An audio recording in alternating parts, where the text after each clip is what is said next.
Ayan, good morning Luzon, Visayas, Mindanao at sa buong mundo. Sa pinagpalang Sabado po ng umaga mga kapatid, July 4, 2026. Good morning na, Kuya Boyet from Riyadh, Saudi Arabia. Brother Joseph Trinidad, good morning. Yan. Sister Angie, Sister Janet, good morning. Brother Rosipino, Sister Amy, Sister Marilu, good morning. Purihin po ang Panginoon sa umagang kay ganda. Bago tayo mag-umpisa, tayo po umawit sa Panginoon mga kapatid. Alayan natin siya ng pagsamba. Yes Lord, we praise you today. We glorify your name today, Lord. Hallelujah.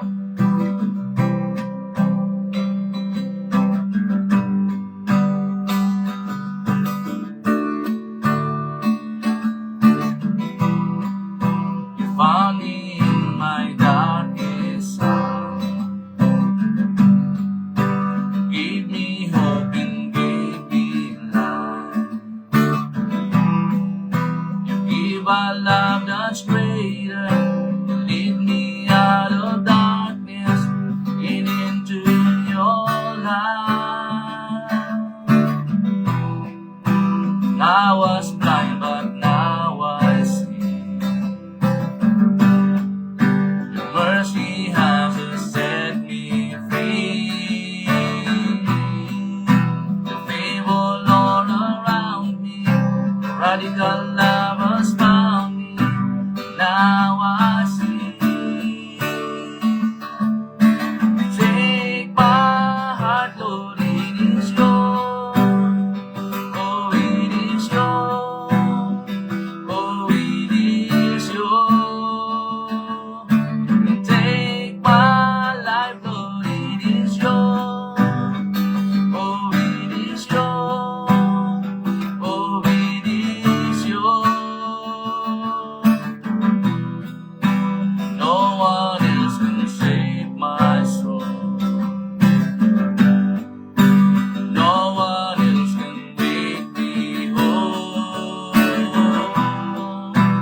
Jesus, you have won me. The radical love surrounds me. Now I see.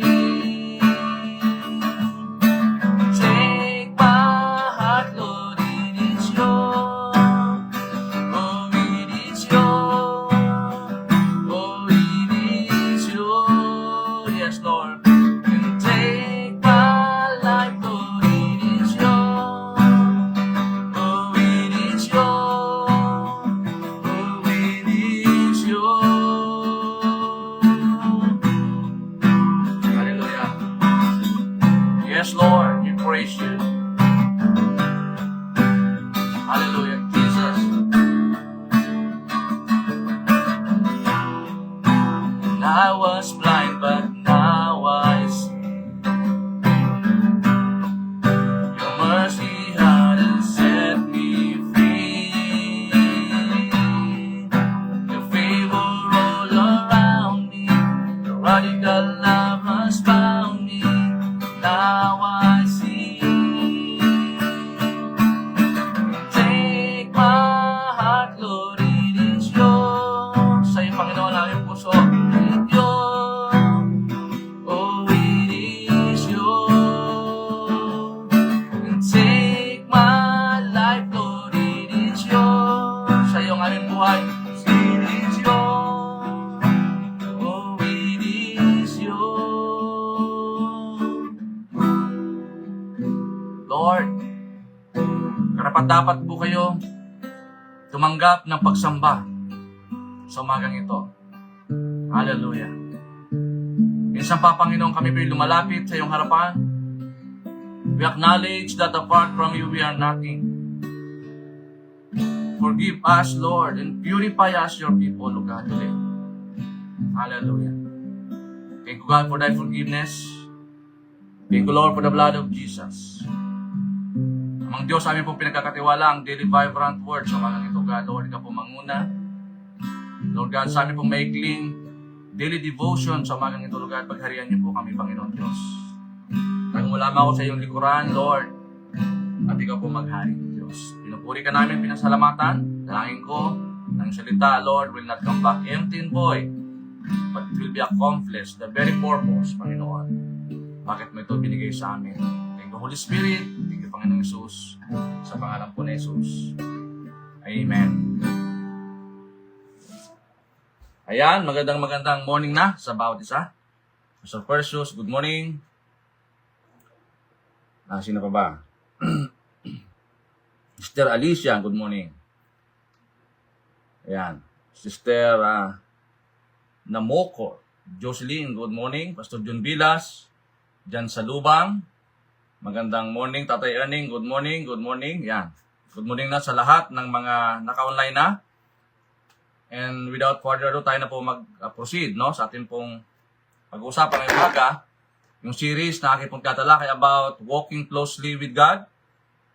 Natalakayan na po natin about realignment, the danger of disalignment, running from God. Ngayon naman po is running from God leads to emptiness. Ito po yung topic po natin ngayong umaga. Ito po yung ating papag-usapan. Running away from God leads to emptiness. Ang pagtakas mula sa Diyos ay humahantong sa kawalan ng kabuluhan. Sabi po ng Jeremiah chapter 2 verse 13, "For my people have done two evil things. They have abandoned me, the fountain of living water, and they have dug for themselves cracked cistern that can hold no water at all." Sa Tagalog, sapagkat dalawang masamang bagay ang ginawa ng aking bayan.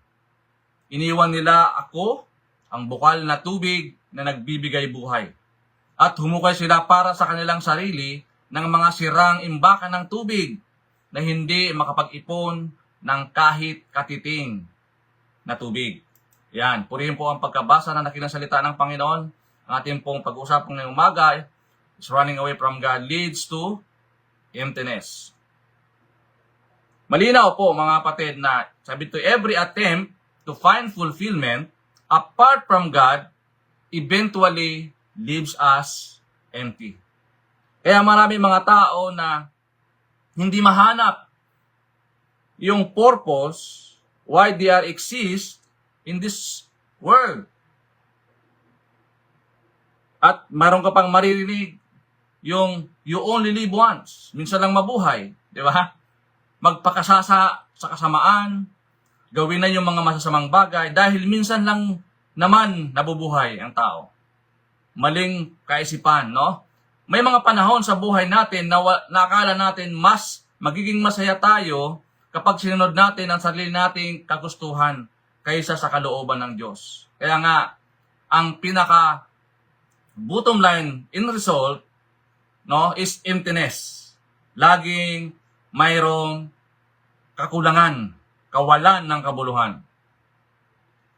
Diba? Akala natin yung pera, siya ang magbibigay sa atin ng satisfaction, yung ating mga victories, tagumpay sa buhay. Akala natin yun yung very fulfilling ng buhay po natin. Yung mga relasyon o kasiyahan ng punong-puno ng ating kaganapan. Ngunit, kahit makuha natin lahat ng mga ito, meron pa rin tayong emptiness sa buhay natin. Para bagang question mark. Parang may kulang. Oo, parang may kulang. Sabi nga po ni John Maxwell, di ba? There is an empty vacuum inside your heart that no one can fill.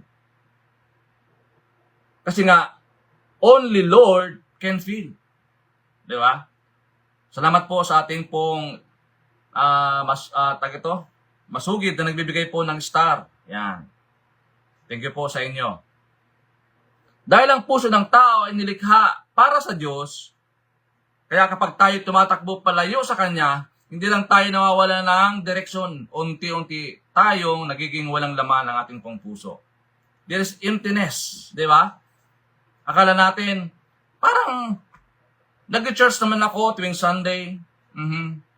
Pero parang something missing, no? May kulang. Parang may laging question mark sa puso natin, sa buhay natin. Kaya nga minsan at madalas akala natin yung yung ang mundo yung magbibigay sa atin ng satisfaction o kaya true happiness. Pero si God lamang po ang magbibigay sa atin ng lasting joy at true fulfillment. Walang iba. Kaya nga without Christ, we are nothing. Di ba?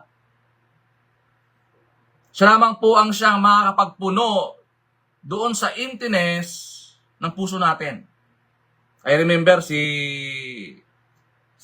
dating former Senator Manny Pacquiao. Yan po yung kanyang yung kanyang laging sinasabi. Lahat na ng bagay meron na siya, di ba? Pero sabi niya parang may something missing, parang may emptiness sa puso ko, sabi niya. At nung nakilala niya ang Panginoon, di ba? Tinanggap niya ang Panginoon bilang Lord and Savior sa buhay niya. Ito na pala yung emptiness na ito, yung kakulangan sa kanyang pong puso nung nakilala niya ang Panginoong Hesus, tinanggap niya ang Panginoong Hesus, sabi niya, my life is complete. Di ba, mga kapatid? Kaya hanggat hindi natin isinusuko ang ating sarili sa Panginoon, hindi natin mararanasan yung complete satisfaction. Na ang magbibigay niyan ang ating pong Panginoong Hesus. Running from God is not always about rejoicing Him completely. Sometimes it looks like, di ba? Minsan may mga delayed obedience o delaying obedience. Diyan kasi nag-uumpisa yan. Sa unti-unti, no? Di ba? Hindi naman kagad boom, malaki. Hindi, doon sabi nga sa kanta, di ba? Simula sa patikim-tikim. Di ba? Nag-uumpisa yan sa maliit hanggang sa palaki ng palaki at di mo na mamalayan, lumulubog ka na pala sa kumunoy. Delaying obedience. O, ipinagpapabukas-bukas. Di ba? Na imbis na gawin na natin ngayon, procrastination. Ano pa? Ignoring His conviction. Binabawalang bahala natin yung pagkatawag sa atin ng Panginoon. Choosing comfort over calling. Tulad po na ginawa po nung halimbawa natin nung last week, si Jonah. Imbis na pumunta sa Nineveh para balaan ang mga tao doon, magsisi, tumalikod sa kasalanan, opposite direction yung kanyang pinuntahan, sa Tarshish. Ano pa? Following our own plans instead of His. Pinapangunahan natin ang Panginoon. Ayaw natin mag-surrender, mag-submit doon sa authority ng Diyos.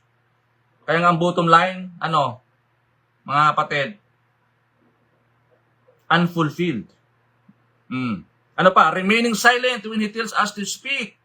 Minsan ayaw natin ipaglaban yung katotohanan. Tahimik tayo. Na kahit alam natin yung katotohanan, tanda natin yung katotohanan po ang nagpalaya sa atin. Nakakalungkot. Minsan sa bansa natin, na natitwist, no? Alam yung katotohanan, pero dahil nakompromiso yung buhay, yung karir, yung pamilya, pinapalitan ng kasinungalingan. Di ba? Ganon, mga kapatid. And holding on to sin instead of surrendering it. Na kahit kinukorek ka na, kahit sinasabihan ka na, ayaw mo pa rin tumalikod. No? Ayaw mo pa rin bitawan yung mga kasalanan, habitual sin. Oo. Kaya nga ito ang dilema ng mga karamihan sa ating Pilipino, mga kapatid. Hanggat hindi nasasagad, di ba? Hindi humihinto.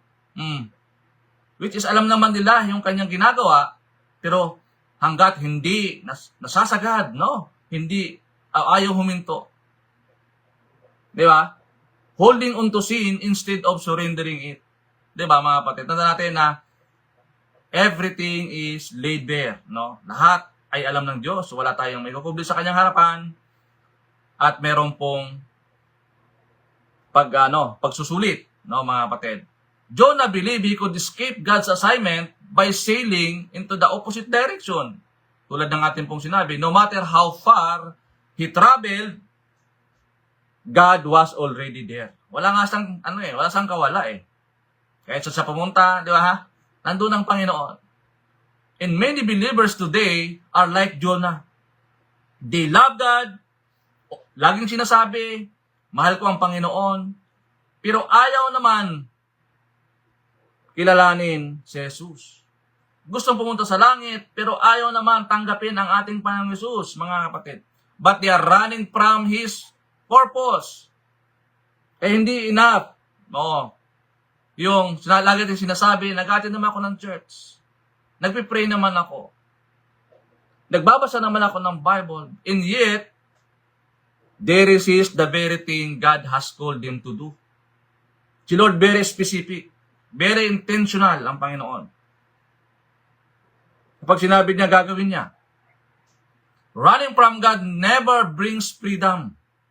It's only delay His best for your life. Di ba? Si Jonah, kung sumunod kagad sa Panginoon, wala nang nangyaring dilobyo. Di ba? Mas malapit yung Nineveh kaysa sa Tarsis, di ba? Ayaw niya doon sa malapit kung sa malayo. Di ba? Ang tao ganon minsan. Meron na pong malinaw na pinapakita ang Diyos na tamang direksyon, pero gusto pa rin natin salungatin ito. Ganun po ang nangyari. Running from God never brings freedom. It only delays His best for your life. Di ba? Kaya nga sa huli, na-realize natin sayang, dapat pala sumunod na ako sa Panginoon ano? Kaya ito po yung mga tao na the experience consequences sa kanila pong mga pagtakbo, pagsuway sa Panginoon.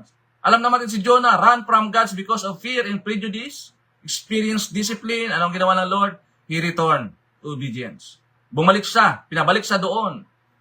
Diba? Yung isda doon sa Liloa, sa Nineveh, dahil nga yun yung kanyang instruction, no? Si Moses, initially resisting God's call. Kasi nga hindi siya fluent, di ba? The excuse, Lord, yung iba na lang gamitin mo, wag na ako. Eventually obeyed and became Israel deliverer. Di ba? Nakita natin. Oo. Si Peter denied Jesus 3 times. Yet, Jesus restored him. Failure was not Peter ending. Kaya nga, laging may second chance ang Panginoon. Oo. Nagkamali ka man ngayon. Di ba?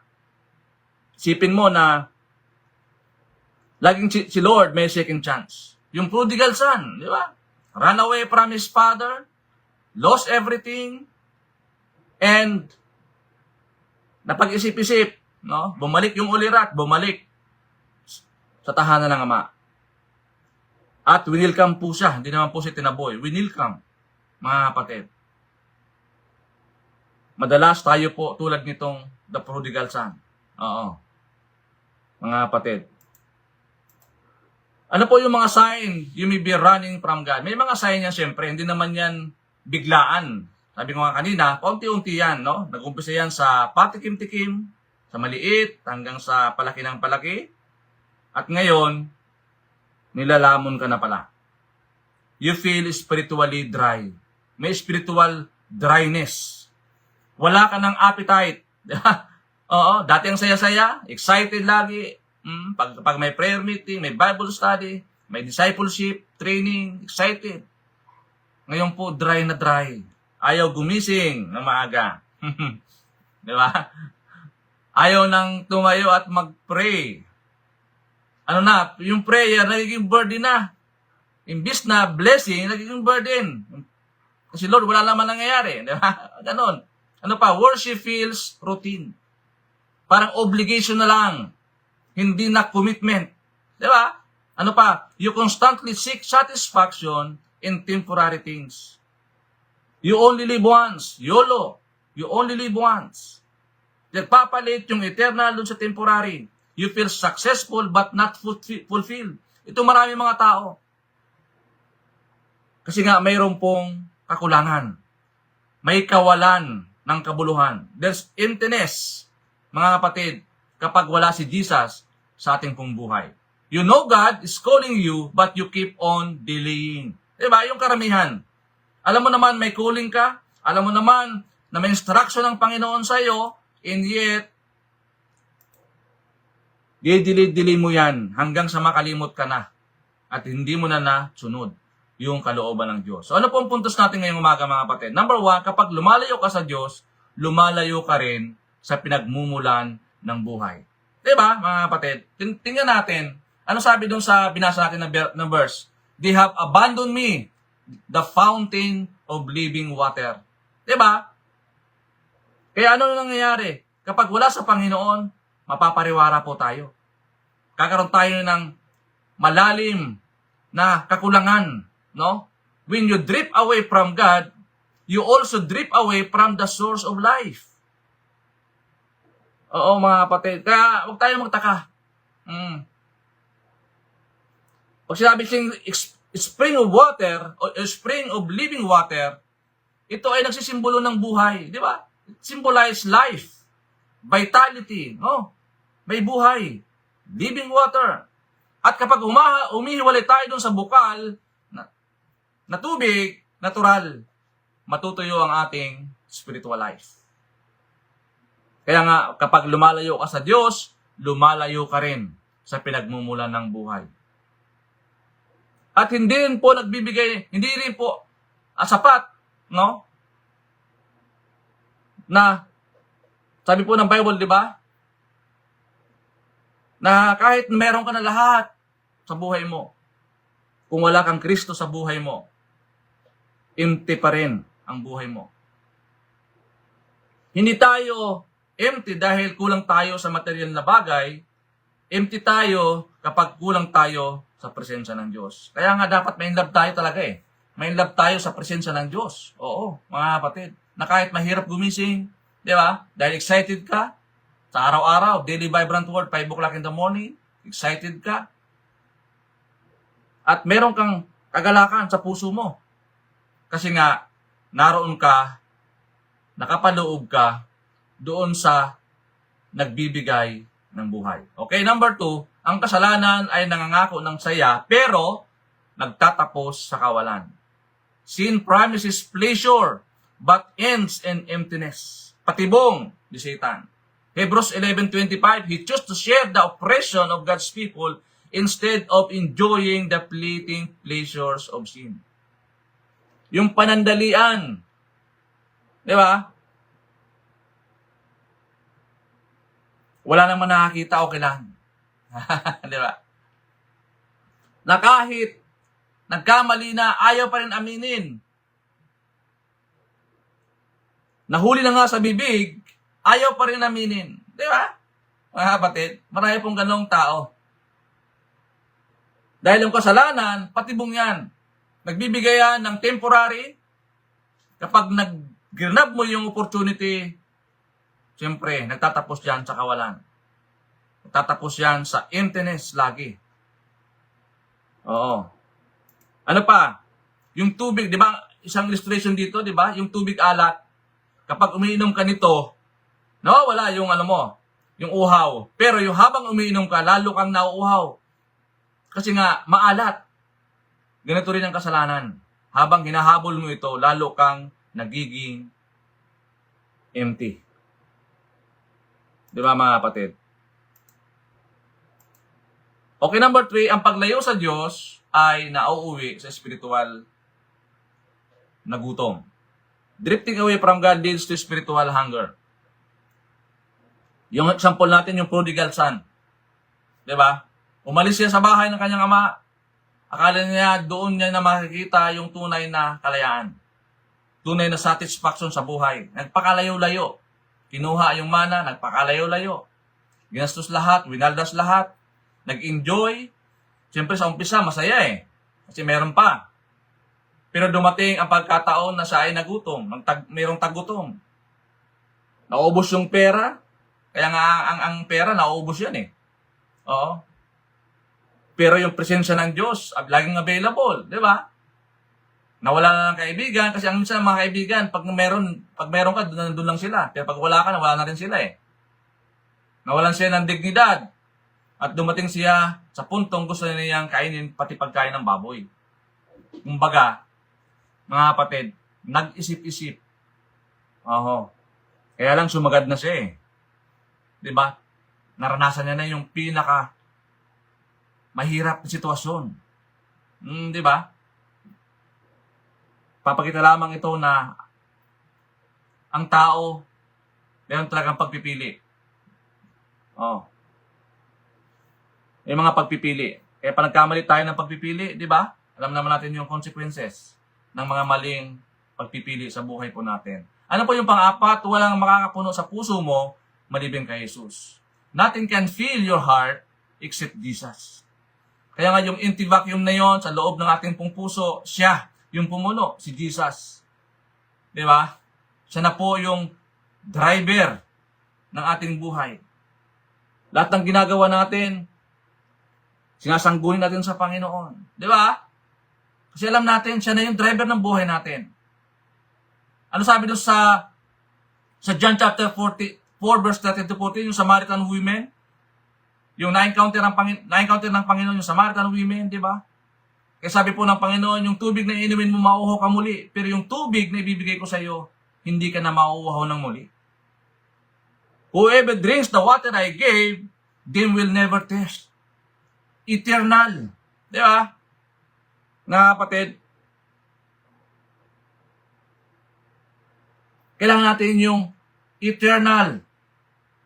Yung walang hanggang provision, comfort, at walang ibang makakapagpuno niyan kundi si Jesus lamang. Mga kapatid, di ba? Napakaganda. If you have Jesus in your life, di ba, sabi nga ni, my life is complete. From A to Z. Kompleto. Kasi, nasa sayo yung King of Kings and Lord of Lords. Di ba? Wala na. Wala na tatalo pa.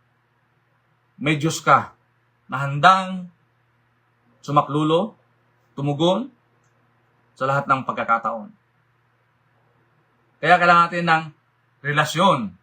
Hindi relihiyon, kundi relasyon sa ating pong Panginoon. So panglima, ang presensya ng Diyos ang totoong nagpapasaya.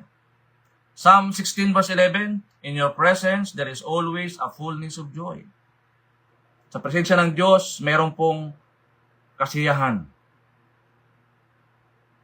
Pansinin natin ang salita na in your presence there is a fullness of joy. Dito po sa Psalm 16 verse 11, hindi sinabi doon, in your presence there is money. Di ba?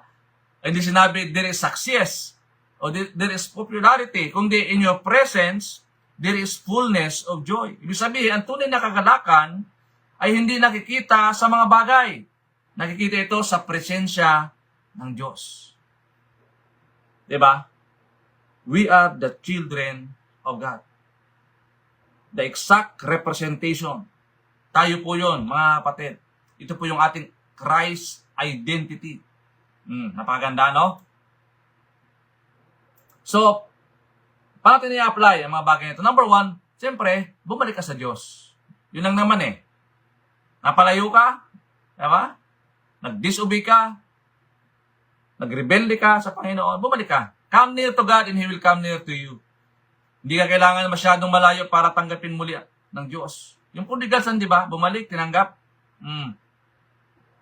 Lumapit lamang tayo sa Panginoon. Bumalik tayo sa Panginoon, mga kapatid. Huwag na tayong malaki. No? Bumalik tayo sa Panginoon. Pangalawa, maglaan ng oras sa Kanyang presensya. Ito na dapat gagawin natin. Di ba? Sa paanong paraan? Siyempre, pagbabasa ng Bible, pananalangin, pagsamba, magnilay-nilay ng salita ng Diyos. At habang lumalapit ka sa Panginoon, unti-unti ring napupuno ang puso mo.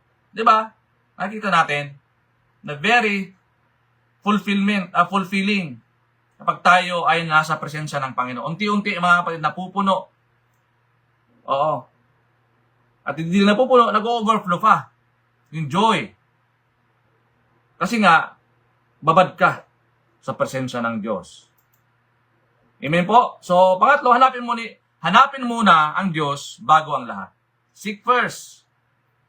Kapag si God ang una, ang lahat ng iba ay napupunta lamang sa tamang lugar. Di ba? Kapag si Lord ang inuna mo, seek first the kingdom of God and His righteousness, and all, not some, but all these things shall be added unto you. Yung sikreto eh. Di ba? Malinaw. Matthew 6:33. Yan po yung kailangan natin. Hanapin muna ang Diyos bago ang lahat. Yan muna unahin natin. Baka yan yung kulang. Lagi si Lord nasa huli. Oo. Unahin natin siya. Subukan natin siya. Di ba? Oo. Kaya minsan ang kulang lang sa atin, surrender and obedience. Yung dalawa na ito, napaka-importante ito. Mga kapatid, hanapin muna ang Panginoon bago ang lahat. Okay? So, yan, salamat po sa ating 20 viewers today, no? So, running away from God leads to emptiness, at ang pinakamalaking trahedya sa buhay ay hindi ang nawala ng pera, trabaho o ari-arian. Ang pinakamalaking kawalan ay ang mabuhay na malayo sa Diyos. Di ba? Yan po yung mahirap. Yung wala ka doon sa presensya ng Diyos. At kapag tumatakbo tayo palayo sa Kanya, maaaring makakaranas tayo ng mga pansamantalang kasiyahan. Temporary. Ngunit sa huli, haharap tayo sa emptiness. Haharap tayo doon sa kawalan na walang kayang punan ang mundo. Na hindi kayang punan ng mundo, mga kapatid. Ngunit ang magandang balita, mga kapatid ko sa Panginoon, hindi tumitigil ang Diyos sa paghahanap sa iyo. Katulad ng ama sa kwento doon sa prodigal son. Nakatingin sa bintana, inaantay yung kanyang anak na bumalik. Hindi sila nagsasawang antayin, tingnan. Hinintay niya ang kanyang pagbabalik. At kapag bumalik tayo, hindi niya tayo sasalubungin ng galit, kundi pagmamahal, kapatawaran, at panibagong simula. Yan po ang ating pong Panginoon. Di ba mga kapatid? Tanda natin, the farther you run from God, the emptier life become. But the closer you walk with Him, the fuller your life will be. Yan po yung sikreto. Kaya kapag tayo lalong lumalayo sa Panginoon, mga kapatid, sigurado yan, makakaranas po tayo ng emptiness sa buhay po natin. So, sabi dito, sa question to consider, may mga bagay ba akong hinahabol na hindi naman talaga makakapuno sa puso ko? Di ba? Marami pong ganon. Na mga tao. Walang satisfaction. Oo, mga kapatid. Ikaw lang po makasagot niyan. Supurin po ang Panginoon sa umagang ito. Good morning na po, Sister Almira, Sister Leslie, Sister Angie. Yan. Good morning na po sa inyo. Salamat po sa patuloy na pagsubaybay, pagtangkilik ng ating pong Daily Vibrant Word tuwing umaga. Alas 5 po ng umaga, mga kapatid. Salamat po. At dalayan ko po na patuloy natin itong share, no, sa iba. Sister Annie, good morning. Share natin itong ating pong Daily Vibrant Word everyday para po marami pong mga tao ay kanilang mapakinggan. Okay, makapagsubaybay sa ating pong Daily Vibrant Word sa araw-araw. Salamat po, Panginoon, sa umagang ito. Tunay nga nagbigay ito sa amin ng paalaala muli, encouragement sa bawat isa na kapag lalo kaming lumalayo sa iyo, nakakaranas kami ng emptiness, Panginoon. Seek ye first the kingdom of God in His righteousness. And all these things shall be added unto us. Thank you, Lord God, sa mga ito. Muli, binusog mo kami ng iyong salita, ng iyong pangako, Panginoon. That, Lord, kapag kami po ay naka-attach doon sa source, tiyak po may buhay, may vitality. Opo, mga kapatid. Salamat po, Panginoon, sa umagang ito. Dahil ko, Lord God, sa maghapon ng Sabado, gabayin niyo po kami. O Lord, give us wisdom, give us knowledge, Panginoon. Iliw kami anumang plano gawa ng kaaway. At Lord, muli inalala ko, Panginoon Diyos, ang aming po mga kapatid ngayon na mayroon po mga physical illness today, Lord. I pray in the name of Jesus. Touch their lives. Lord God, ipadalay niyo po ang kagalingan na nagmumula po sa inyo. Lord God. Hallelujah. At kami din po nakikigalak sa aming po mga kapatid ngayon, nagdiwa ng karawan, mga anniversaries, O Lord. Kami po nakikigalak sa kanila po mga pagdiriwa ngayong araw ng Sabado. Punin niyo po ng iyong pag-ibig, Lord God, ang kanila pong mga buhay, Panginoon. Siksik, liglig at tumapaw. Kaya naman, Lord, marami pong salamat. Now to Him who is able to do exceedingly and abundantly above all we ask or imagine according to the power that works within us, now and forever. In the name of the Father, of the Son, of the Holy Spirit. Amen and amen. Salamat po, mga kapatid. God bless po, and to God be all the glory.